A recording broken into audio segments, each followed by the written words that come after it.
Hello, I'm Pastor Terry Ellison. I have a very, very special guest with me today. He's known throughout the city of Montgomery and several other cities throughout the state as a great man. And matter of fact, he's been a coach, he's been a senator, he's been so many other things, and we all know him. That's Coach David Burkette. How you doing? I'm doing fine, Pastor. How's it going? I'm doing great. Man, you have accomplished so many things, and now you come out with a book about your life, a book entitled A Winner Who Never Quit. Oh, yes. Now tell me, why did you write the book? Well, first of all, I would never quit on anything. It's a tribute to my trials and tribulations that I had to go through, and I'll never quit because I know God says, let's keep going. Mm-hmm. So now you've been a coach, and matter of fact, a lot of young men. City councilman. Yes. Tell me about your coach life, because on the book you have Coach David Burkette. So you said, once a coach, always a coach? Yes.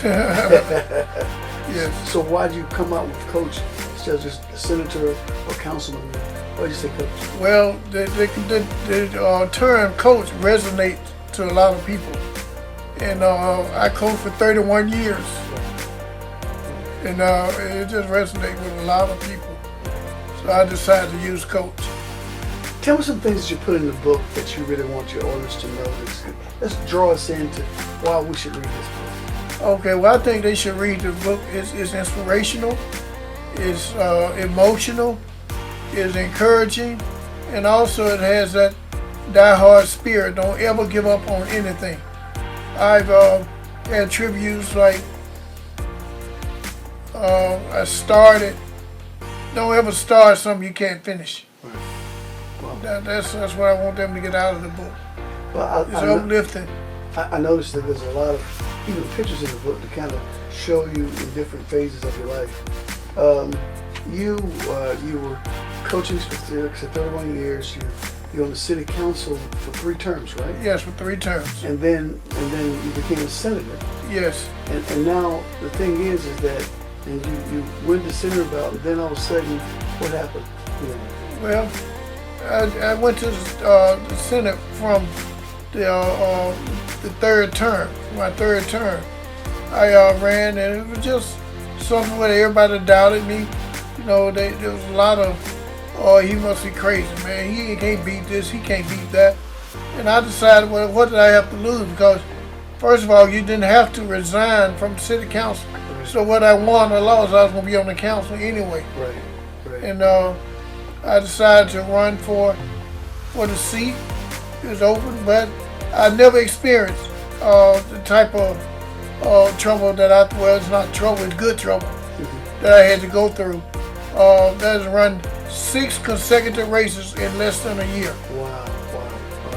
Now, the thing is, though, is that you were winner in so many different things. You won, like we said, you won the hearts of many young kids that you were trained in school. You won the city's heart at the section of town that the area, the region that you were over, and then you won as being a state senator. But then tragedy hit. You looked like as a person with great health, and all of a sudden you hit with a stroke. Well, even before the stroke, I was in law school at Miles College, where I was traveling back and forth 4 days a week, and day of the final exam, it was rainy, it was dreary, and I was coming home, just cruising like 65 miles an hour, just like speed limit said, and all of a sudden, they hit this bam, boom. What in the world? And I look on Interstate I-65, there was a cow. Oh my goodness. I ran into the cow, and thank God that my airbags never did deploy. Oh wow. And I was just a couple of feet away from going down the embankment. Oh my goodness. And so it could have been a loss of life there, but God. Yeah, God prevailed me on that. Oh my goodness. So I was thankful and grateful. Matter of fact, I prayed all the way there, all the way back. Wow, that's amazing. That was the first incident that I thought was a real coming to death. It's one thing to hit a deer, but it's another thing to hit a cow. Oh, yeah. cow. A big old cow. Wow, that's amazing. And so, but then though, it's like other challenges that come with your health, and that's what I want to get to right now, because other people have been successful in other areas, but I've seen you from the stroke. I've seen how determined you have been to make it like normal. And no one knows better than you and your family exactly what that struggle is. Exactly. And somebody really needs to hear that part of your testimony, that part of the book, that will encourage somebody who's going through a very difficult time, and it's more or less, how do I make it? How do I fight through this? Okay. Well, first of all, it started, I just thank God I was at home. And one morning I get up, I decided to check my doors, because we was in sort of a area where there was a lot of break-ins and all. And I have a habit of checking my windows and all, doors and all. And I went to get up and I started slipping. And I said, wait a minute now. I said, I know darn well I ain't even reading no paper. So I looked down, there was no paper there. So I tried to get up again. Then everything, my feet just started escalating, just going real fast. And I collapsed and I hit the wall. Woke my wife up. She woke up, turned the lights on. Now, what's wrong with you? I said, oh, nothing. I was trying to get up. At the same time, I was still just going faster and faster. Then I couldn't catch my breath. So she turned the light around to me, and then she just started screaming and hollering. I mean, she scared me back to back to life. Oh my goodness! Oh my goodness! Yeah, so she started yelling, "Call the ambulance! Call the ambulance!" Wasn't nobody there but she and I. So, but it seemed like the ambulance was right in the next room. They got there just that fast. I was swimming in the head, and I was swimming in the head, and my speech was slurred. My speech was very slurred, and she said my face had drifted to one side. And once I got to the ambulance, and but that ride in the ambulance actually felt good. Yeah. It bumping. So I guess that's the only reason it kept me awake. Wow. I thank God for that. Yeah, I remember I was at the hospital, and in fact, I thought your wife's sister was your wife because it looked so similar. And we were there at the hospital just waiting on what the doctor was going to say. Mm-hmm. That's how it happened. And God brought you from that place of hospital. Oh yes. But what about the determined to be back to normal? Be determined. Well, I mean, the fight, the rehab, the things like that. Well, the thing was, it's just this is honest God truth. I knew I had a new grandbaby.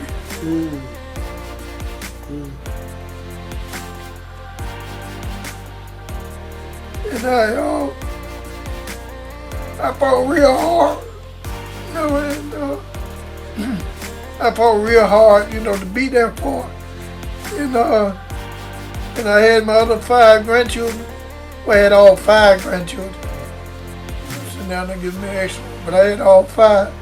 And I knew I had to pull for them. I knew I had to live for them. My goodness. Some people don't know the power of gratitude when you've been so close to death. Oh yes. And I see gratitude all in your heart and your eyes and your tears that you shed. And so a winner who never quit. Oh yeah. Now during the second stroke that I had 3. I had 3 strokes. That's right. 3 strokes. During the second stroke, I was campaigning with my wife. She was running for my seat. And I was campaigning for her, and all of a sudden I was trying to get back in the car, and I couldn't move my feet. I couldn't move. And she was fussing as usual. So, well, get in the car. I said, I can't move. So that way I think the tone of my voice let her know how serious I was. So she came around the car and helped me get in. I actually could not bend. I could not move. She said, you want to go to the hospital? I said, no, I'm going to be all right. to know we're going to the hospital. So I went on to the hospital, and they admitted me immediately and said that I had a second stroke. Wow. Well, so now you're recuperating from the first one now. Right. And have made progress. Now it's like almost like a setback. Right. It was a minor setback. But you never quit. Yeah, I never quit. I never quit striving. And I actually thought I was getting better. I had started making predictions, which was wrong. You can't predict what God's going to do. Wow. I started making predictions about, by Thanksgiving I'm going to be walking. Because of the encouragement and the progress that I was making, I just knew everything's going to be all right. But other than that, in April, on April the 8th, I tried to get up again out of the bed. This time, this is in 22. I mean, but in all this stuff, even the second stroke, you never miss a session. No. I never missed a session. Wow. That's when everybody was trying to bring me down. They were saying, it was so disheartening when I learned, here I am just perfectly sound. They said I was on a feeding tube. Wow. They said that I was on my deathbed, and they even had people to come around, ask, well, how's he doing? How's his cognitive skill? Wow. Is he going to be able to talk? So you felt degraded? Yes. Wow. So the guy came in my room. He said, well, can he talk? Can he do that? I said, yeah, I can talk. So I kind of squashed that. So there's a lot of factors that figured in that that God would prevail me. But I knew right then, every night I prayed and prayed and prayed. And on that third stroke, back at that again. Yeah, let's talk about that. On that third stroke, I was getting up out of bed again. This time my legs locked up again. And I was able to manage to get in my chair. And I drove my chair. Thank God for the power chair. Wow. I drove my chair, out to the car. I just told my daughter, Adrian, to just take me on to the hospital. And they kept me again. They said that I had a mini stroke. Said, but you was on your way to a bigger one. Well. It's like Don McClurkin wrote a song said we fall down when we get back up. Oh yeah. And every blow you've been able to get back up. Oh yeah. And another thing, I came down with the vertigo. Oh my goodness. I had the vertigo. Oh, not vertigo. Oh, and I had an inner ear infection. Oh my goodness. And I had the COVID. Oh, you had all that. I had all that in At the same year. Oh, same year. Okay. Same year. Wow. So it's been one go after the other. Oh yeah. But at some point you sort of, I get the reason why this book is so realistic is because even in the middle of all that, you still keep going. Yes. Maybe someone who has had so much misfortune and they think that God don't love them. They say, why is this happening to me? Apparently the favor of God is on your life regardless of what happened to your health. Exactly. Because look at the pattern of your life. You trace your steps back and see like the word every of 2 God. years. Sometimes, God make up someone who's publicly seen and that's been through public things can actually give back to someone else that, look, my life has been so good along the way, now the enemy attack me. So I'm not just going to praise God when things are going good. I'm going to praise God when things are going bad. Exactly. And you're writing this book to encourage someone else. And no matter what happens in your life, you can get back up again. Exactly. I need you right now, as we close this out, to really just look in the camera and just kind of talk to someone who's going through a moment after moment, look like they're not ever going to come out of it, but how you encourage them to keep going. Okay. Listen, if anybody's going through similar situations like I am, don't you ever quit. Don't ever give up on anything. God is real. I have witnessed it myself. God is real. Just keep your head and man, just keep going. Somebody tell you can't do it, that doesn't mean anything, because yes, you can. That's what you got to tell yourself. Yes, I can. I've gone through 3 strokes and several other illnesses, including the COVID, and I'm still battling. And I tell you what, don't be surprised if you look up and see a basketball in my hand. That's all right. That's all right.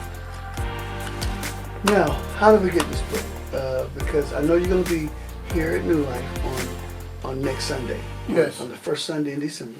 Yes. And at 9:30 service, at the end of the service, the book is going to be available. You'll be out there to sign the books and everything.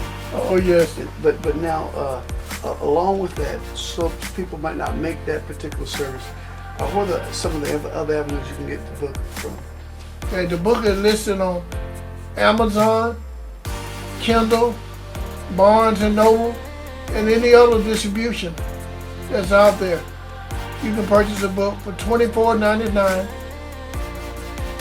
And so we're here to be 25 even just to make that. Okay. Okay, and so we'll 25. Yeah. And so we won't just patronize. We want to be a blessing and be blessed by this book. I'm seeing so many good things in it, man. I can hardly wait to read it. And God's really has favored you. If people don't understand the power of favor, is that even in the worst situations, you still survive. Yes, yes. And one thing in the book I remember was when I won the first Senate race, the first one in 4 months I had to run again. Right. When I won the first Senate race, I had a grand total of 7,778 votes. Wow. Wow. You know, and I reflect back and I say, well, that's in the Bible, 777. Wow.